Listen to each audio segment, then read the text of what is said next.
Hello everyone. आज जो मैं टॉपिक आप लोगों के साथ शेयर करने वाली हूँ ये है आपका कार्डियक साइकिल। कार्डियक साइकिल की अगर हम बात करें, कार्डियक साइकिल को हम कह सकते हैं 1 बीट। टोटल हमारा जो हार्ट होता है, आपको पता है कि हार्ट 1 मिनट में 72 टाइम्स बीट करता है। तो मतलब अगर 1 मिनट में ये 72 बीट्स है आपकी पर मिनट, तो एक बीट आपका कितना टाइम ले रही है? 0.8 सेकेंड का आपका टाइमिंग ले रही है। ये जो 0.8 सेकेंड है, इसी को हम 1 बीट या 1 कार्डियक साइकिल कहते हैं। एक कार्डियक साइकिल को हम कह सकते हैं 1 cardiac cycle is equal to 1 systole plus 1 diastole. ठीक है। 1 सिस्टोल, सिस्टोल का मतलब होता है कॉन्ट्रैक्शन और डायस्टोल का मतलब होता है रिलैक्सेशन। तो 1 कार्डियक साइकिल का मतलब होता है एक बार कॉन्ट्रैक्शन और एक बार रिलैक्सेशन। और जो टोटल टाइमिंग इसका होता है ये 0.8 सेकेंड का होता है। और ये कार्डियक साइकिल को समझने के लिए कि हार्ट में कार्डियक साइकिल कैसे वर्क करता है, पहले आप लोगों को ये क्लियर होना चाहिए कि हार्ट का नॉर्मल एनाटमी क्या है, हार्ट की फिजियोलॉजी क्या है। ठीक है, तो सबसे पहले हार्ट के एनाटमी और फिजियोलॉजी को देखते हैं। ये एक रफ डायग्राम मैंने यहाँ पे ड्रॉ किया है आपका। अगर हम हार्ट की बात करें, बेसिकली हार्ट में आपके कितने चैम्बर प्रेजेंट है? आपके 4 चैम्बर्स प्रेजेंट होते हैं। ये आपका राइट आर्ट्रियम है, राइट साइड का पोर्शन हम इसे कह सकते हैं, और ये लेफ्ट साइड का पोर्शन इसे हम कह सकते हैं।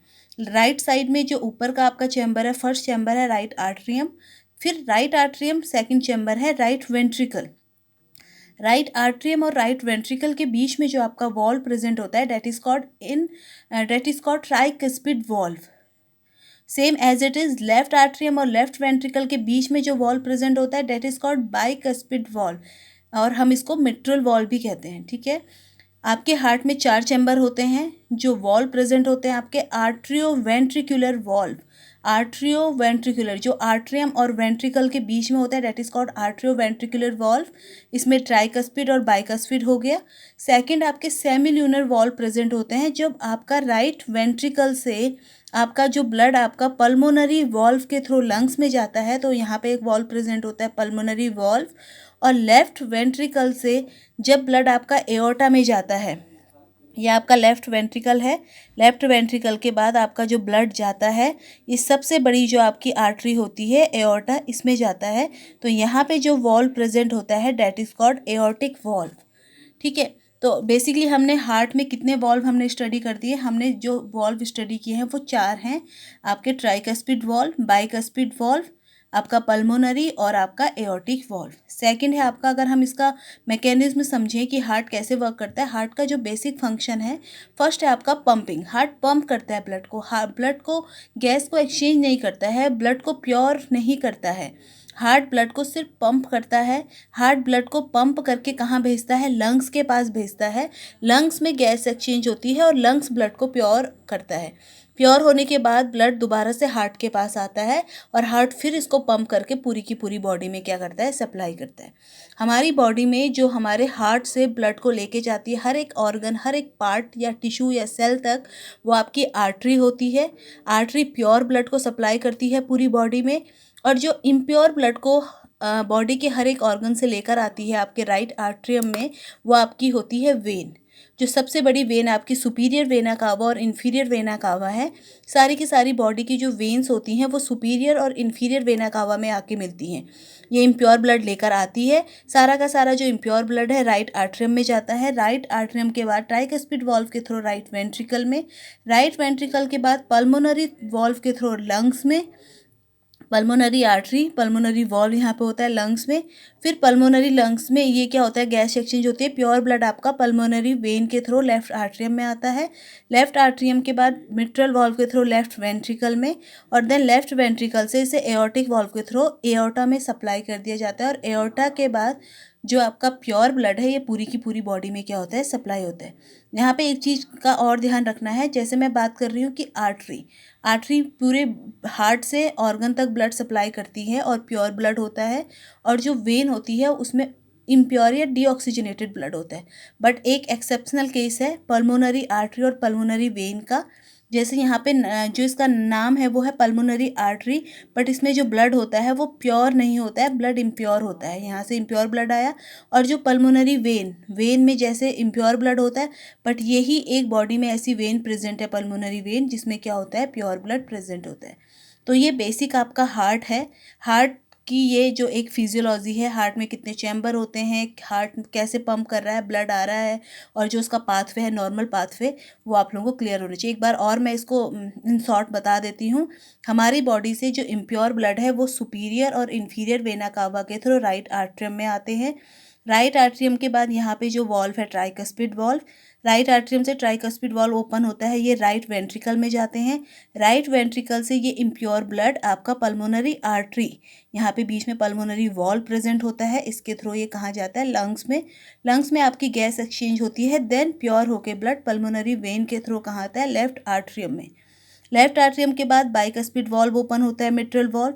आपका जो ब्लड है लेफ्ट आर्ट्रियम से लेफ्ट वेंट्रिकल में जाता है, लेफ्ट वेंट्रिकल से ये एओर्टिक वॉल्व के थ्रू एओर्टा में जाता है, और एओर्टा से सबसे बड़ी जो हम धमनी कह सकते हैं एओर्टा है, और यहाँ से पूरी बॉडी में आपका अलग अलग आर्टरी के थ्रू ये क्या होता है, पूरी बॉडी में ब्लड आपका क्या होता है, सप्लाई होता है, प्योर ब्लड।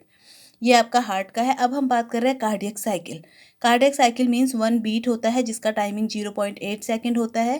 कार्डियक साइकिल में आपकी 7 फेज होती हैं। जो प्रोसीजर मैंने अभी आपको हार्ट का बताया, यही प्रोसीजर कार्डियक साइकिल का है, बट जो एक चैम्बर से दूसरे चैम्बर में ब्लड जा रहा है, कैसे कॉन्ट्रैक्शन हो रहा है, रिलैक्सेशन हो रहा है, प्रेशर का क्या रोल है, ये सारी की सारी चीज़ें हम कार्डियक साइकिल के अंदर स्टडी करते हैं। एक चीज़ का और ध्यान रखना है, जो आपका लेफ्ट साइड होता है, इसके बाहर जो वॉल होती है हार्ट की, ये थिक होती है, और जो राइट साइड के बाहर जो आपकी वॉल होती है ये थिन होती है, ये मोटी होती है, ये पतली होती है। क्यों इसकी वॉल मोटी होती है? क्योंकि यहाँ पे हम जो लेफ्ट वेंट्रिकल से जो एओर्टा में ब्लड सप्लाई करते हैं, हमें यहाँ पे प्रेशर इतना ज़्यादा चाहिए होता है कि ये पूरी की पूरी बॉडी को ब्लड सप्लाई करे ईजिली। इसलिए इतना हाई प्रेशर के लिए, जो हाई प्रेशर को टॉलरेट कर सके, इसलिए इसकी वॉल क्या होती है, मोटी होती है, थिक होती है। और यहाँ पे वॉल थिन है क्योंकि इसको सिर्फ ब्लड को कहाँ भेजना होता है, ब्लड के प्रेशर को इतना मेंटेन करना होता है। यहाँ पे प्रेशर कम होता है, राइट साइड का ब्लड का प्रेशर कम होता है as compare to left side के। लेफ्ट साइड में प्रेशर ज़्यादा होता है। राइट साइड में अगर हम प्रेशर की बात करें तो मिनिमम 5 और मैक्सिमम 25 mmHg होता है, और लेफ्ट साइड में जो प्रेशर होता है मैक्सिमम आपका 120।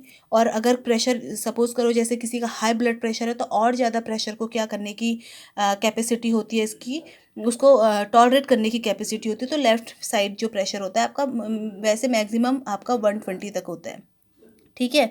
अब हम कार्डियक साइकिल की अगर फेज़ की बात करें, सबसे पहले इसमें 7 फेज़ हैं।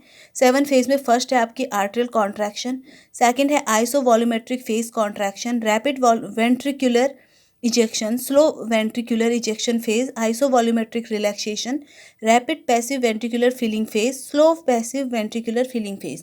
तो ये फेज़ को समझने के लिए अब मैंने हार्ट का देखो, जैसे हार्ट के अगर मैं ये जो चैम्बर मैंने ऊपर बनाए हैं, इसको अगर मैं इंडिविजुअल अगर बनाऊं तो देखो, ये राइट आपका आर्ट्रियम है, ये राइट वेंट्रिकल है, और ये आपका पल्मोनरी वॉल्व के थ्रू लंग्स है। ऐसे ये लेफ्ट आर्ट्रियम है, लेफ्ट वेंट्रिकल है, और एओर्टिक वॉल्व के बाद एओर्टा है। फर्स्ट में सबसे पहले है आर्ट्रियल कॉन्ट्रैक्शन। जो आपका क्या होता है आर्ट्रियल कॉन्ट्रैक्शन, सबसे पहले आर्ट्रियम है जो राइट साइड का हो चाहे लेफ्ट साइड का हो, आर्ट्रियम से वेंट्रिकुलर में अगर वॉल्व आपका ओपन होता है, आइदर ट्राइकस्पिड वॉल्व और बाइकस्पिड वॉल्व, अगर वॉल्व आपका ओपन होता है तो 80% ब्लड बाय पैसिव डिफ्यूज़न के थ्रू आपका ऊपर वाले चैम्बर से नीचे वाले चैम्बर में आ जाता है। पैसिव डिफ्यूज़न क्या होता है, जिसे आपको पता है हाई कंसनट्रेशन से लो कंसनट्रेशन की ओर मूव होना। तो 80% ब्लड यहाँ से यहाँ आ गया, या 80% ब्लड यहाँ से आ गया। रिमेनिंग 20% ब्लड को जब हमें यहाँ से यहाँ भेजना है तो उसके लिए क्या होता है, आर्ट्रियम जो होते हैं कॉन्ट्रैक्ट करना शुरू कर देते हैं। आर्ट्रियम जैसी कॉन्ट्रैक्शन शुरू होगा तो क्या होगा, आपका जो 20% ब्लड है वो आपका वेंट्रिकल में आ जाएगा। आपका 20% ब्लड जब वेंट्रिकल में आ जाएगा तो अब यहाँ का प्रेशर इंक्रीज हो जाएगा। तो इसलिए आपका सेकेंड फेज़ में क्या है, आइसोवॉल्यूमेट्रिक फेज़ है। आइसोवॉल्यूमेट्रिक फेज़ में क्या होगा, अब यहाँ आपका 100% ब्लड है, प्रेशर यहाँ का इंक्रीज़ हो गया है। पहले यहाँ का प्रेशर 0 था, अब प्रेशर धीरे धीरे इंक्रीज़ होना शुरू हुआ है क्योंकि ब्लड वॉल्यूम बढ़ा है। तो 5 के बाद 10 ऐसे प्रेशर इंक्रीज़ होना शुरू हुआ है। तो जैसे ही इसका प्रेशर इंक्रीज़ हुआ और इसका प्रेशर कम हुआ तो ये वॉल्व आपका क्या हो जाएगा, क्लोज़ हो जाएगा। सेकेंड फेज़ में आपका मिट्रल वॉल्व क्लोज़ हो जाएगा, और एओर्टिक वॉल्व तो आपका ऑलरेडी क्लोज है। क्यों क्लोज है, क्योंकि इसका जो आपका प्रेशर होता है ये 80 mmHg होता है, और जब तक हमारा वेंट्रिकल का प्रेशर 80 mmHg से ऊपर नहीं जाता तब तक ये वॉल्व क्या रहेगा, क्लोज रहेगा। तो सेकंड फेज़ जो आपकी आइसोवॉल्यूमेट्रिक फेज़ है, इसमें क्या होता है, आपका इनपुट भी क्लोज है, आउटपुट भी क्लोज है, तो जो वॉल्यूम है ये सेम है, इसलिए इसको आइसो वॉल्यूमेट्रिक फेज कहा है। अब वेंट्रिकुलर ने साथ में क्या करना शुरू कर दिया है, जो नीचे वाला चैम्बर है वेंट्रिकुलर ने कॉन्ट्रैक्शन शुरू कर दिया है। कॉन्ट्रैक्शन शुरू कर दिया तो इसका प्रेशर क्या होने लग गया, अब इंक्रीज होने लग गया है। प्रेशर इंक्रीज होने लग गया है, ये एक क्लोज चैम्बर है और क्लोज चैम्बर में कॉन्ट्रैक्शन शुरू हो गए हैं और प्रेशर आपका इंक्रीज होने लग गया है। तो इसका प्रेशर जैसे ही 80 से ऊपर जाएगा वैसे ही आपकी 80 से ऊपर जैसे इसका प्रेशर जाता है आपकी थर्ड फेज स्टार्ट हो जाएगी और आपका इसका प्रेशर 80 से ऊपर जाने के बाद ही आपका क्या होगा, जो यहाँ पे वॉल्व है, एओर्टिक वॉल्व है, ये ओपन हो जाएगा। तो जैसे ही 80 से प्रेशर ऊपर जाता है थर्ड फेज स्टार्ट हो जाती है, जो आपका है रैपिड वेंट्रिकुलर इजेक्शन। रैपिड मतलब तेजी से, वेंट्रिकुलर मतलब वेंट्रिकल, इजेक्शन मतलब बाहर फेंकना। जैसे ये वॉल्व ओपन हुआ, प्रेशर आपका 80 से ऊपर हुआ, इसने इजेक्शन तेजी से इसने सारा ब्लड कहाँ डाल दिया, एओर्टा में डाल दिया। नेक्स्ट फेज है आपकी स्लो वेंट्रिकुलर इजेक्शन फेज। पहले तेजी से गया, प्रेशर धीरे धीरे इंक्रीज हुआ, 120 तक इसका प्रेशर गया, इसका प्रेशर इंक्रीज हुआ था इसलिए इसने एओर्टा का प्रेशर भी इंक्रीज कर दिया क्योंकि यहाँ वॉल्यूम इंक्रीज होने लग गया है। लेकिन जैसे जैसे यहाँ का वॉल्यूम सारा का सारा एओर्टा में शिफ्ट हो जाएगा ब्लड, तो यहाँ अब धीरे धीरे क्या होगा, वॉल्यूम कम होगा तो प्रेशर कम होगा और जो मूवमेंट है ब्लड का वो स्लो हो जाएगा, इसलिए इसको नाम दिया है स्लो वेंट्रिकुलर इजेक्शन फेज। अब क्या होता है, इसका आपका प्रेशर अगर कम हो गया और इसका प्रेशर ज़्यादा रहा तो फिर से आपका एओर्टिक वॉल्व क्या हो जाएगा, क्लोज हो जाएगा।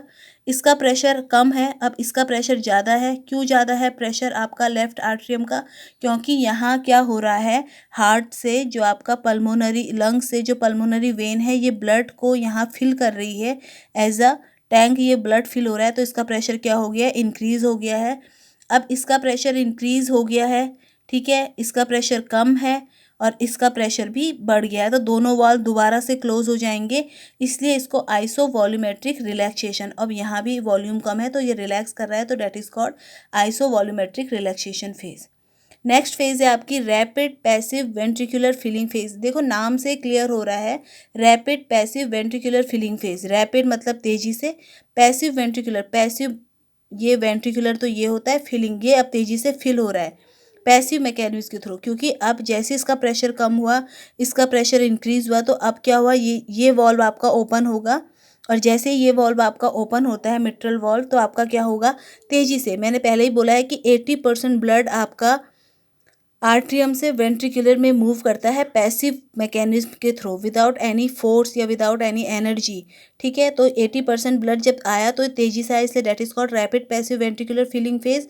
और लास्ट फेज है स्लो, जब सारा ब्लड यहाँ से यहाँ आ गया तब slow passive ventricular filling phase में क्या होगा कि जो आपका लंग्स है, लंग्स से जो ब्लड आ रहा है वो ये एक पैसेज की तरह थ्रू वर्क कर रहा है और ये वेन के थ्रू जो ब्लड है वो मूव इस तरीके से डायरेक्ट कहाँ कर रहा है, आपका लेफ्ट वेंट्रिकल में, बट इसका जो मूवमेंट होता है स्लो होता है। So the last phase is slow passive ventricular filling phase. अब क्या होगा, उसके बाद दोबारा से इस फेज़ के बाद दोबारा से फर्स्ट वाली फेज़ स्टार्ट हो जाती है आर्ट्रियल कॉन्ट्रैक्शन की। 80% ब्लड अगर यहाँ आ गया उसके बाद दोबारा से आर्ट्रियल ने कॉन्ट्रैक्शन किया, 20% ब्लड भी यहाँ आ गया, 20% ब्लड जैसे ही यहाँ आया इसका प्रेशर वॉल्यूम ज़्यादा हो गया, प्रेशर ज़्यादा हो गया, तो ये वॉल्व क्या हो गया, क्लोज हो गया। ये वॉल्व भी क्लोज है, दोनों वॉल्व क्लोज हैं, तो ये अब एक क्लोज चैम्बर की तरह वर्क कर रहा है, दैट इज कॉल्ड आइसोवेल। तो यही जो स्टेज है ये एक के बाद एक स्टेज क्या हो रही है, इसकी रिपीट हो रही है। तो जो आपका 0.8 सेकंड का जो ड्यूरेशन है उसमें ये 7 फेज आपकी कवर हो जाती हैं। इसी को हम क्या कहते हैं, कार्डियक साइकिल कहते हैं। तो ये आपका कार्डियक साइकिल था, इसको एक बार आप देख लेना, है ना। वीडियो देखने के लिए थैंक यू।